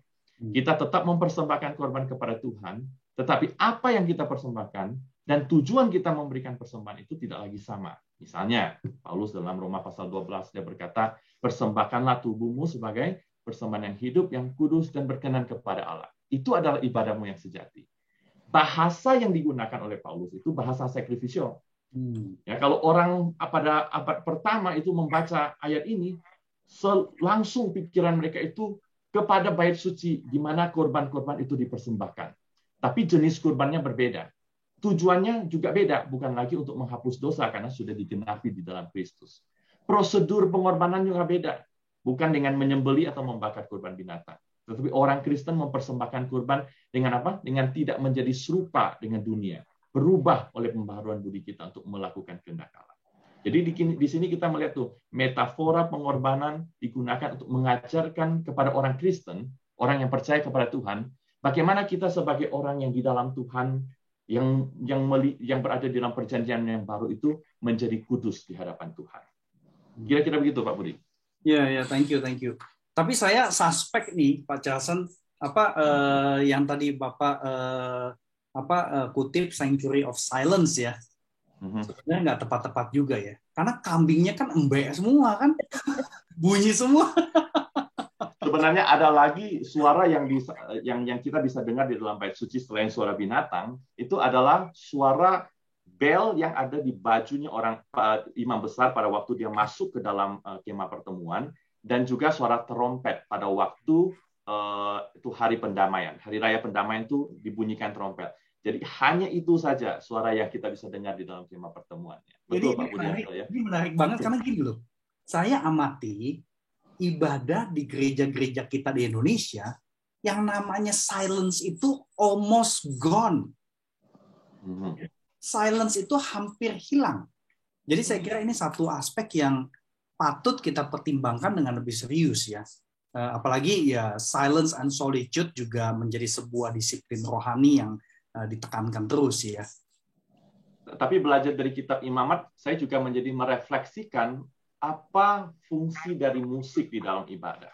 Ya, kalau di zaman sekarang ini kan praise and worship itu identik dengan puji-pujian dan musik yang heboh di dalam ibadah begitu ya. Jadi kalau selama ratusan tahun di dalam kemah pertemuan itu tidak ada musik dan tidak ada suara yang diucapkan di dalam kemah pertemuan, apakah musik itu menjadi sesuatu yang harus dan tidak bisa dipisahkan dari sebuah ibadah? Nah, itu pertanyaan yang kita perlu gumulkan gitu. Sejauh mana musik itu kemudian menjadi sesuatu yang integral di dalam ibadah? Iya. Well, thank you so much. Nah, dari komentar Pak Charleston yang cukup panjang ini, tadi saya mendapati ada satu pertanyaan yang nyerempet sedikit nih, berkaitan dengan kebudayaan ya. Mungkin saya minta tolong Yohanes Chin untuk ditampilkan pertanyaannya. Nah, bagaimana seorang dewasa bisa mengajarkan, saya kira ini mungkin mengajarkan kekudusan kali ya, kepada anak-anak secara konkret. Sebab memang ada hal-hal yang berbeda dari kebudayaan kita. Karena rasanya ini akan berhubungan dengan bagaimana orang dewasa bersikap ketika ada anak-anak yang ikut ibadah. Nah, ini pertanyaan cukup praktis. Silakan Pak Charleston atau Ibu Ina yang mau menanggapi. Jadi mungkin fokusnya kepada bagaimana mengajarkan kekudusan ya kepada anak-anak secara konkret ya. Mungkin sederhananya itu misalnya ya ketika beribadah ya seharusnya kita benar-benar memfokuskan diri untuk beribadah kepada Tuhan ya. Kita itu datang beribadah kepada Tuhan. Nah sekarang saya itu pernah ke gereja, ada di depan saya orang tua bawa 2 anak dan selama ibadah 2 anaknya itu dikasih HP, main gadget supaya mereka diem. Tapi apakah itu sebenarnya arti ya mengajarkan anak untuk menghormati kekudusan Allah? Saya rasa enggak ya. Jadi hal yang sangat konkret dan sederhana itu misalnya adalah kita itu benar-benar berfokus beribadah, bukan ngobrol, bukan main HP. Kemudian juga ini yang sering saya tekankan ya, kita itu ya jangan telat dong datang beribadah. Yang benar aja tuh kita datang beribadah kepada Tuhan. Tuhan disuruh nunggu kita. Ya, bandingkan misalnya upacara bendera. Waktu itu suami mengatakan temannya pernah diundang upacara bendera 17 Agustus, tahu nggak? Tamu undangan harus datang 1,5 jam sebelumnya. Kita orang Kristen disuruh datang 15 menit sebelumnya aja keberatan banget. Ya, karena itu, dan bukankah itu sebenarnya menunjukkan kita itu tidak menghormati Tuhan. Jadi saya rasa banyak hal yang sebenarnya konkret yang bisa kita ajarkan kepada anak-anak ya, bagaimana kita sebenarnya menghormati Tuhan, menghormati kekudusan Tuhan di dalam ibadah. Ya, thank you Bu Ina. Pak Jason juga kalau bagi saya makanya tadi saya merasa bahwa kitab imamat itu benar juga bahwa orang Kristen itu tidak mengajarkan kitab imamat kepada anak-anak. Itu karena memang ritualnya asing dan ritualnya itu banyak yang tidak praktikal lagi buat orang-orang Kristen, walaupun makna teologisnya kita bisa ambil dan kemudian kita aplikasikan dalam kehidupan orang Kristen. Jadi kenapa orang Yahudi bisa melakukan itu? Karena itu masih praktikal buat mereka. Dan kenapa orang Kristen tidak melakukan itu? Karena tidak praktikal buat kita. Karena perlu ada refleksi teologis yang mendalam tentang bagaimana kitab imamat itu bisa diaplikasikan dalam kehidupan orang Kristen. Nah, sebagai orang tua, saya kira tugas kita adalah untuk mengkristalisasi pengajaran-pengajaran di dalam Perjanjian Lama tentang kekudusan Tuhan, tentang bagaimana sikap kita untuk datang kepada Tuhan, untuk menyembah Tuhan, baik di dalam ibadah maupun dalam kehidupan kita setiap hari. Dan tugas kita itu menyampaikan itu ke dalam bahasa yang sederhana buat anak-anak. Bagaimana kita mengajar anak-anak membedakan antara misalnya prinsip najis dan tahir. Apa yang kita boleh lakukan, apa yang tidak boleh kita lakukan sebagai orang Kristen. Itu kan prinsip yang kita sebenarnya ambil juga dari kitab imamat tentang sebagai orang yang percaya, orang yang dipilih oleh Tuhan, kita itu menjaga kekudusan kita dan lain sebagainya. Walaupun memang secara detail kita tidak bisa ambil secara langsung dari kitab imamat. Nah, kalau di dalam ibadah, bagaimana orang tua bisa mengajarkan praktik beribadah yang biblical, yang benar kepada anak-anak? Saya tuh waktu pertama kali saya datang ke Amerika di sini, saya tuh pergi ke gereja Metodis, Free Methodist. Dan ternyata di Free Methodist itu, dan banyak gereja Metodis yang lainnya juga saya kira, itu ada satu kebiasaan yang saya nggak pernah tuh temukan di dalam gereja-gereja di Reform di Indonesia, akan di Reform di sini juga tidak. Yaitu bahwa di dalam kebaktian umum itu anak-anak akan ada waktu untuk mendengarkan firman Tuhan, boleh datang ke altar di mimbar, maju ke depan untuk diajar oleh seorang pendeta atau seorang rohaniwan. Jadi anak-anak itu dilatih, diajar prinsip-prinsip hidup yang benar, hidup yang kudus di dalam ibadah bersama dengan orang dewasa. Makanya itu sesuatu yang baik sekali menurut saya. Kenapa orang tua kemudian memberikan handphone kepada anaknya untuk nonton di dalam ibadah? Karena mereka tidak bisa berpartisipasi di dalam ibadah orang dewasa di dalam kebaktian umum. Nah, saya kira kalau ibadah itu dirancang untuk juga membawa anak-anak itu kepada Tuhan, dan punya bagian sendiri di dalam ibadah kebaktian umum, saya kira itu juga menjadi satu pelatihan yang baik buat anak-anak dari masa kecil mereka. Kira-kira begitu, Pak Budi. Ya, thank you so much, Pak Jason. Saya setuju sekali dengan poin tadi ya, karena memang anak-anak seolah-olah gini loh, anak-anak itu nggak layak mendengar khotbah dari pendeta, ya, yang udah belajar banyak. Mereka cuma layak dengar khotbah dari guru sekolah minggu. Seolah-olah gitu, kita jadi melakukan pemisahan ya. Nah, ada pertanyaan lagi, silakan Yohanes Chin, pertanyaan rasanya ini buat Ibu Ina. Silakan ditampilkan. Nah, Imamat 27 ayat 30-32 mengenai perpuluhan. Kalau analogi zaman sekarang gimana Ibu? Yuk silakan Bu Ina. Nah, menurut saya perpuluhan walaupun ya biasanya dilihat sebagai bagian ritual law, kan itu kita tidak diwajibkan dalam arti itu, tetapi menurut saya itu wajib karena apa? Karena kalau kita berbicara tentang prinsip ya, di mana sebenarnya semakin besar anugerah yang Tuhan berikan, maka semakin besar tanggung jawab yang Tuhan tuntut, maka seharusnya kita itu memberi setidak-tidaknya 10%. Masa sih kita kalah dengan orang PL ya? Kalau orang PL saja setidak-tidaknya memberikan perpuluhan, masa kita orang Kristen kalah? Apalagi kita tahu bahwa sekarang kita itu diberikan tugas untuk menjadikan segala bangsa murid Tuhan. Berarti tugas gereja itu jauh lebih besar daripada apa yang ada bagi orang-orang PL. Orang-orang PL tidak semua Roh Kudus memberikan kuasa pelayanan. Sekarang sejak Pentakosta kita orang PB semua diberikan untuk boleh menjadi saksi bagi Tuhan, berfungsi sebagai nabi. Sehingga kita mempunyai tugas yang jauh lebih besar. Jadi kayaknya kita ya seharusnya memberi setidak-tidaknya. Ya, 1/10. Ya, ya saya kira 1/10 itu sebenarnya ukuran minimum. Yes. Yang membuktikan, atau gini, kita bilang saya bersyukur kepada Tuhan, oke, bersyukur. Nih ukurannya 1/10 minimum. Ya, jadi saya kira bukan maksimum. Itu prinsip saya ya. Nah, pertanyaan berikutnya silakan, Yohanes dikeluarkan lagi. Nah, ini saya kira berkaitan dengan Pak Charleston, karena Pak Charleston sempat menyinggung beberapa hal mengenai reformasi ibadah, model yang berubah, dan sebagainya. Ya, landasannya apa, Pak? Perubahan ibadah itu dibenarkan. Silakan, Pak Charleston. Perubahan ibadah itu, kalau kita melihat di dalam Perjanjian Lama, itu dibenarkan ketika ada pewahyuan dari Tuhan yang baru dan kondisi yang baru di dalam sejarah keselamatan. Misalnya, pada waktu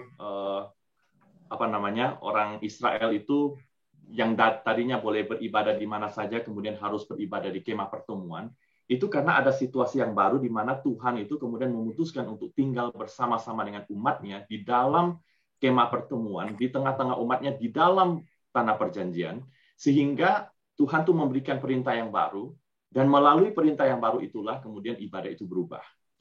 Kemudian pada waktu Daud merubah ibadah yang diajarkan oleh Musa, Daud itu tidak mengubah itu serta-merta karena dia merasa dia lebih bagus daripada Musa, lebih pintar daripada Musa, tetapi karena Daud sendiri berkata di dalam Tawarik itu bahwa dia menerima instruksi dari Tuhan tentang perubahan model ibadah di dalam Perjanjian Lama itu.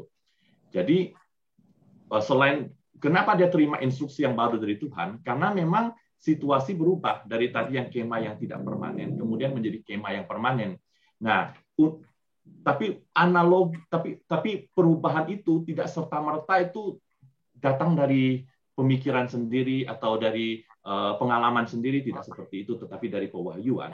Dan walaupun dari pewahyuan, aspek-aspek ibadah yang diubah oleh Daud dari kitab Musa itu merupakan analogi dari kitab Imamat. Misalnya dikatakan bahwa orang Lewi itu harus melayani Tuhan di dalam kemah pertemuan, ya. Dan melayani dalam kemah pertemuan itu menurut kitab Imamat itu adalah membongkar pasang kemah pertemuan dan mengangkat taurat perjanjian. Nah, ketika itu sudah tidak bisa dilakukan lagi, maka Daud itu kemudian secara analogis itu, kalau saudara bandingkan antara kitab Tawarik dan kitab Pentateuch, kitab Imamat itu tentang yang berbicara bukan kitab Imamat, kitab Keluaran tentang instruksi membangun bait suci dan lain sebagainya. Kalau saudara bandingkan itu, saudara akan lihat bahwa bahasa yang digunakan itu sama, ya, bahwa melayani kemudian menjaga di dalam bait suci itu bahasa yang digunakan sama. Tujuannya satu, supaya orang yang membaca itu bisa melihat kaitan antara ibadah yang baru dengan ibadah yang lama. Jadi pada waktu Daud itu berkata orang Lewi itu melayani musuh di dalam gereja, itu memakai bahasa yang sama ketika Musa menyuruh orang Lewi itu untuk melayani Tuhan dengan cara membawa taurat perjanjian dan bongkar kemah pertemuan. Jadi analogi inilah yang kemudian kita pakai untuk mereformasi ibadah atas dasar dari pewahyuan dari Tuhan. Nah, kenapa perjanjian baru kita merubah begitu banyak, termasuk ritual-ritual kita tidak lakukan lagi? Itu karena di perjanjian baru kita ada satu situasi yang baru lagi, di mana Kristus datang dan menggenapi ibadah yang ada di dalam perjanjian lama, aspek-aspek ibadah dalam perjanjian lama. Jadi walaupun di dalam perjanjian baru itu kita tidak melakukan lagi ritual-ritual perjanjian lama seperti penyembahan korban dan lain sebagainya, itu bukan berarti batal perjanjian lama, bukan. dalam hal ini, tetapi itu sudah digenapi oleh Kristus. Pada waktu kita datang beribadah kepada Tuhan, kita tidak lagi mempersembahkan kurban. Kenapa? Karena Kristus itu sudah dipersembahkan, gitu. Jadi pengorbanan itu tetap menjadi bagian yang integral dari ibadah Kristen, tetapi pengorbanan itu sudah dilakukan oleh Kristus. Kira-kira seperti itu. Jadi walaupun ada perubahan, tetapi perubahan yang terjadi di masa yang akan datang itu harus berdasarkan apa yang diajarkan di dalam Alkitab, berdasarkan prinsip-prinsip analogi, prinsip-prinsip yang biblical tentang bagaimana kita membangun teologi dan praktik yang ibadah, berdasarkan juga apa yang kemudian situasi yang baru yang Tuhan perkenalkan lewat pewahyuan dan juga event-event di dalam sejarah. Saya kira begitu, Pak. Oke. Thank you so much, Pak Jason. Bapak Ibu, mohon maaf karena ada 2 pertanyaan yang kita belum sempat lemparkan kepada narasumber kita. Saya tunda 2 pertanyaan itu ya karena saya melihat tidak secara direct berkaitan dengan topik kita. Tapi nanti kalau ada waktu saya akan kemukakan kepada Pak Jason dan Ibu Ina ya. Nah, saya mau melanjutkan dialog kita sedikit lagi karena waktu kita tinggal 10 menit. Pertanyaan berikutnya begini, Pak Jason dan Ibu Ina ya. Sebenarnya apa saja sih aspek teologis dari kitab Imamat yang patut kita perhitungkan untuk zaman sekarang dan kemudian direalisasi konkret dalam konteks peribadahan setiap minggu gitu loh. Mungkin Pak Jason terlebih dahulu bisa merespons. Ya, kalau kita lihat dalam kitab Imamat, kita lihat tuh ada 2 aspek yang sangat menonjol di dalam ibadah. Nah, yang pertama itu adalah sistem ritual yang dilakukan di kemah pertemuan, misalnya berbagai jenis pengorbanan dan hari raya yang harus dilakukan. Tapi sisi lain kita juga lihat ada penekanan yang kuat tentang kehidupan sehari-hari itu sebagai bagian yang integral di dalam ibadah. Jadi kalau kita melihat di dalam kitab Imamat itu ada penekanan yang kuat bahwa kehidupan di luar tempat ibadah adalah bagian dari ibadah itu sendiri. Jadi kalau kita lihat bagian pertama dari Imamat itu pasal 1 sampai 16 itu tentang ritual-ritual, korban-korban yang harus dilakukan, bagaimana kita menjadi orang yang tahir supaya kita bisa beribadah kepada Tuhan. Menarik sekali kalau saudara baca ya di dalam 16 pasal pertama Imamat itu hampir tidak ada itu namanya kehidupan moral. Jadi tidak ada penekanan pada kehidupan moral dari orang yang menyembah Tuhan lewat ritual-ritual ini. Baru di bagian kedua kitab Imamat yaitu pasal 17 sampai 26 kita temukan tuh ada penekanan pada kehidupan moral dari umat Tuhan baik para imam maupun orang awam. Jadi ibadah di dalam Imamat itu tidak hanya menyangkut ritual di tempat ibadah tapi juga hidup sehari-hari. Jadi bagi Imamat, kekudusan itu bukan sesuatu yang interior, mistik, yang spiritual, yang hanya ada di dalam diri mereka, yang hanya berkaitan dengan hal-hal yang spiritual di tempat yang kudus, di dalam gereja misalnya. Tapi kekudusan itu terlihat dari apa yang dilakukan oleh orang tersebut. Jadi people are what they do. Gitu. Kita lihat misalnya dalam Imamat pasal 19 itu ada macam-macam aturan yang kelihatannya random tentang bagaimana orang Israel itu harus hidup sehari-hari. Nah, walaupun random, walaupun acak, tapi aturan-aturan ini mengkomunikasikan satu ide yang sangat sentral bahwa semua aspek dalam kehidupan umat Tuhan itu mesti kudus. Nah, konsep kehidupan sehari-hari sebagai ibadah itu kita sebagai orang Kristen zaman sekarang itu kita tidak terlalu susah untuk aplikasikan dalam hidup kita.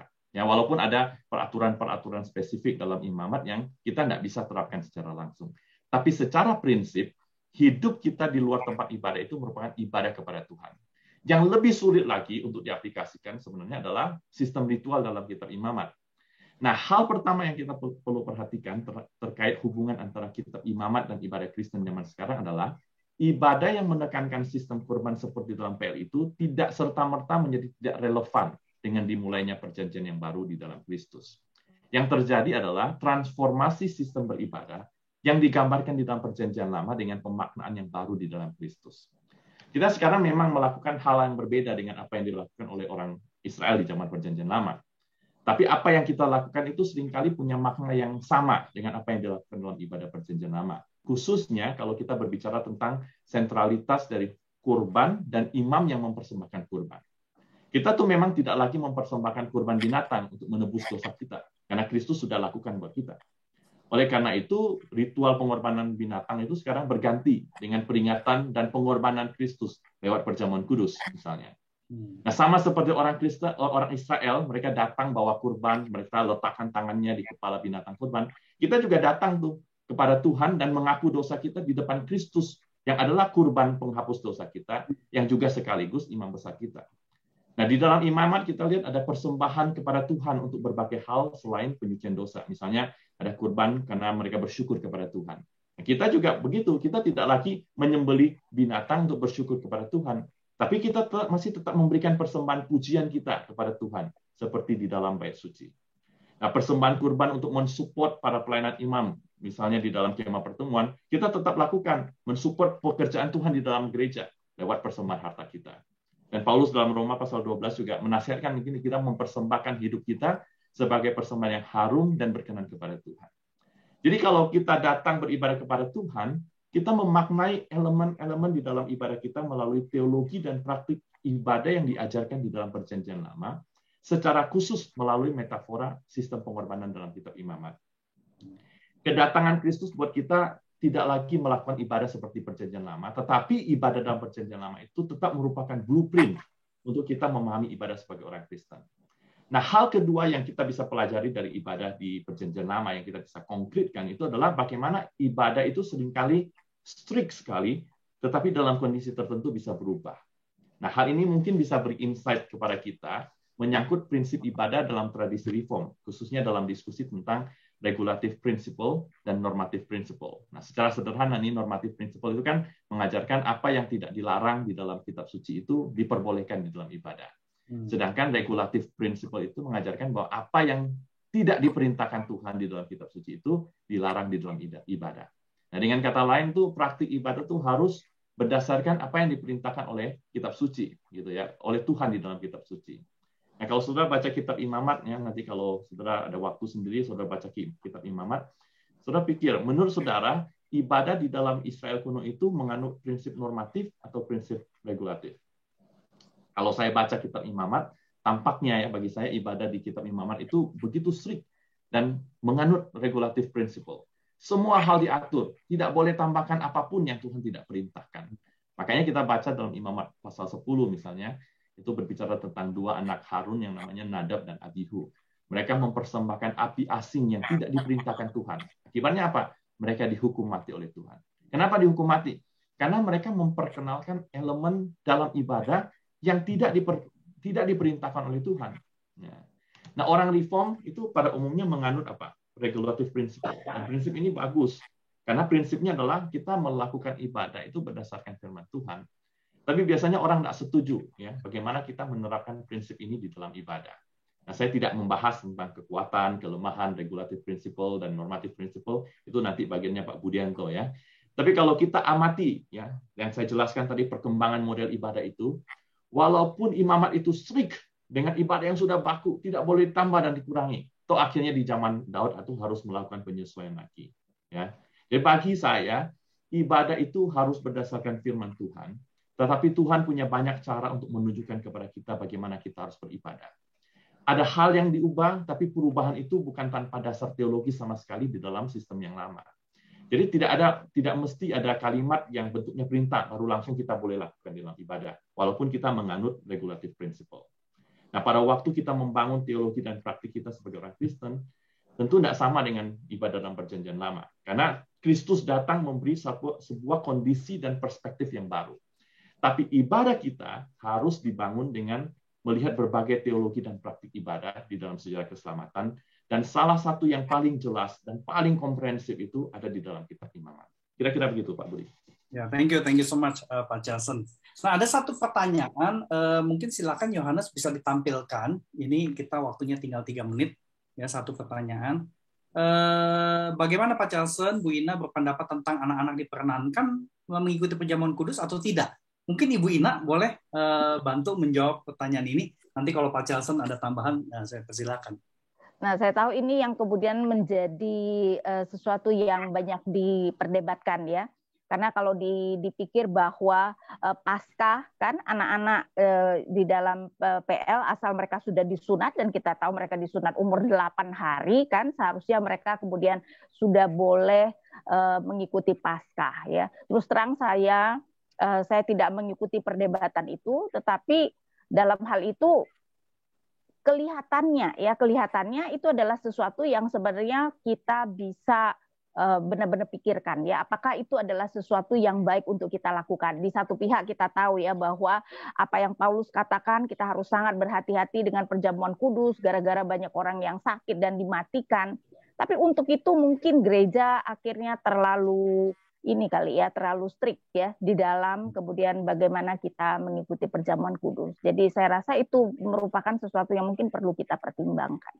Ya, thank you Bu Ina. Pak Charlson ada tambahan, ada dari tradisi reform ya, memang perjamuan kudus itu kan tidak diperuntukkan untuk anak-anak karena beda dengan baptisan, di mana baptisan itu tidak memerlukan discernment of God, the Lord's body, tidak perlu ada discernment tentang tubuh Kristus.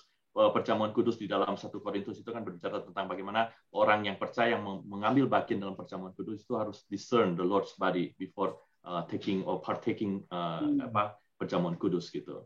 Nah itu merupakan sesuatu alasan yang cukup masuk akal buat saya untuk menunda anak-anak jangan dulu berpartisipasi karena mereka belum ada kemampuan untuk discern the Lord's body. Tapi saya juga setuju dengan Bu Ina, kita mesti memikirkan ini secara serius dan implikasinya terhadap perkembangan spiritual dari anak-anak, karena kita kan tahu perjamuan kudus itu adalah means of grace ya, bagaimana Tuhan mengkomunikasikan anugerahnya buat orang percaya, dan means of grace itu mengkomunikasikan grace juga bukan hanya kepada orang dewasa tetapi juga kepada anak-anak. Dan saya kira Ibu Ina benar sekali ketika membandingkan perjamuan kudus dengan pelaksanaan ritual Passover, Paskah misalnya di dalam Perjanjian Lama, itu kan anak-anak juga mengambil bagian di sana. Tapi yang menjadi persoalan teologis yang paling besar buat orang-orang reform itu adalah ya 1 Korintus itu tentang orang yang mengambil bagian itu harus punya kemampuan untuk discern, untuk memikirkan, untuk mengetahui bahwa yang diambil itu adalah tubuh Kristus. Nah, mungkin komprominya adalah umur anak berapa yang boleh gitu kan. Kan Alkitab kan nggak ada gitu ya. Nah, kalau di gereja saya sini selama anak itu kemudian udah bisa mengkomunikasikan imannya, sudah mengerti bahwa itu adalah melambangkan tubuh dan darah Kristus, mereka sudah bisa melakukan itu, maka mereka diperbolehkan untuk mengambil bagian dalam perjamuan kudus. Nah, umur berapa? Ya, saya nggak tahu gitu. Ya, kalau di Indonesia waktu itu di gereja saya itu kan mesti umur 16-17 tahun baru boleh gitu ya. Nah, apa umur 10 tahun nggak bisa mengerti bahwa itu itu tubuh dan darah Kristus gitu. Kira-kira begitu, Pak. Thank you. Well, komentar Pak Charlson ini menurut saya kritis ya, karena berkaitan dengan komentar Pak Charlson sebelumnya, karena anak-anak kita pisahin terus. Bagaimana kita mengajarkan discernment kepada anak-anak bahwa ini adalah representatif daripada tubuh dan darah Kristus kalau mereka nggak pernah bersama dengan orang tua yang mengambil perjamuan kudus, dan orang tua tidak pernah mengajarkan. Jadi bagi saya ini satu hal yang memang betul sekali, saya setuju dengan Ibu Ina, ini perlu dipertimbangkan dengan lebih serius, karena anak-anak kita, anak-anak daripada orang percaya adalah anak-anak perjanjian, the children of the covenant.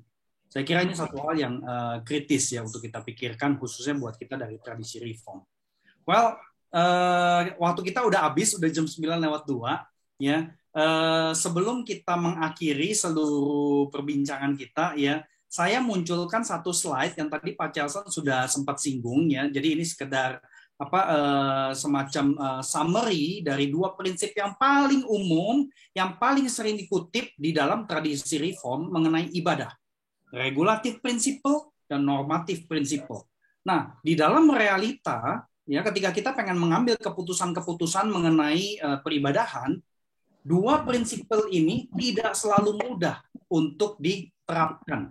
Ya, jadi ini satu hal yang saya kira kita perlu realistis, karena dua prinsip tadi berkaitan dengan hermeneutik. Ya, jadi saya kira ini satu aspek yang kita perlu hati-hati juga. Tetapi memang itu dua prinsip umum yang seringkali dikemukakan, regulatif dan normatif. Nah, Bapak Ibu, kita perlu mengakhiri dialog akademis integratif ini. Saya tahu ini waktu memang nggak banyak ya, apalagi bahas kitab Imamat. Itulah kenapa kami mengundang dari STT Reform Indonesia, mari ya kalau Tuhan panggil untuk memperlengkapi diri lebih lagi, studi MTH di SPT Reform Indonesia.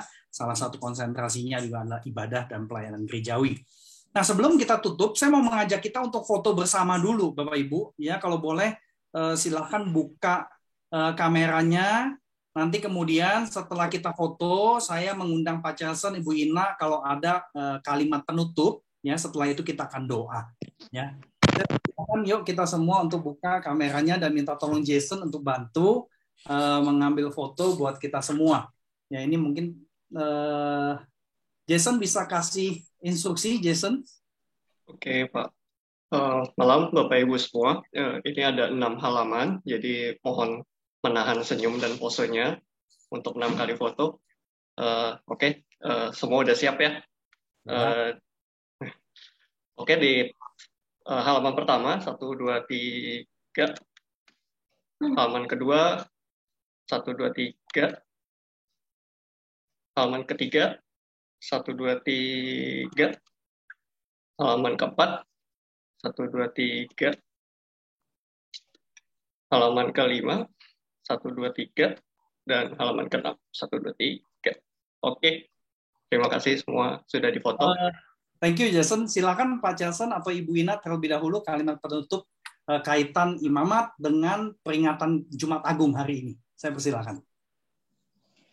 Semua peraturan yang ada di imamat yaitu tidak ada gunanya kalau Tuhan Yesus tidak mencurahkan darahnya. Karena itu kita bersyukur, dan saya personally sangat bersyukur bahwa kita tidak usah membawa binatang ya ke gereja dan tidak usah harus mentahirkan diri dengan ritual yang sulit mungkin bagi kita.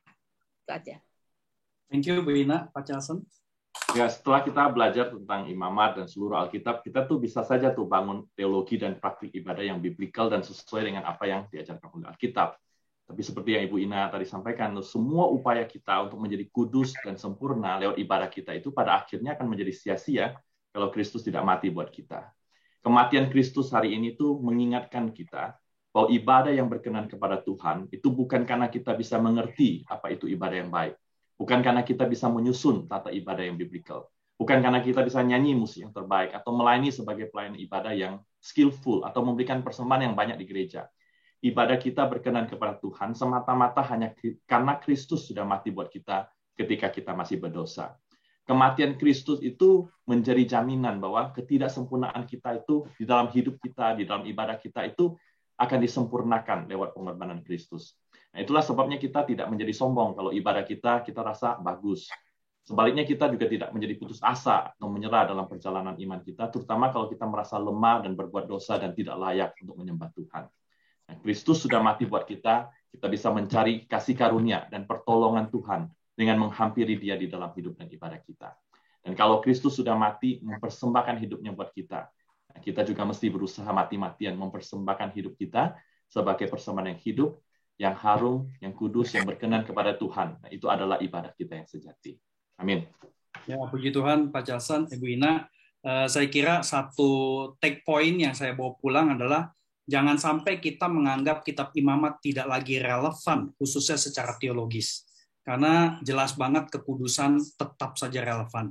Apalagi 1 Tesalonika 4 menyerukan ya, inilah kehendak Allah, yaitu pengudusanmu. Kita nggak akan mengerti apa arti kekudusan kalau kita tidak meneropong kitab imamat dengan jeli. Nah, Bapak Ibu saudara yang terkasih, puji Tuhan untuk seluruh dialog ini, kita akan tutup dengan doa syukur. Tetapi saya mau mengajak kita berdoa dengan satu pujian yang berkata, "Thank you Jesus for the blood applied." Semoga kita boleh belajar pujian ini. Saya persilakan Jason untuk memutar pujian ini. Thank you Jesus for the blood applied. Thank you Jesus, it has washed me white. Thank you Jesus, you have saved my life, brought me from the darkness into glorious light.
brought me from the darkness into glorious light.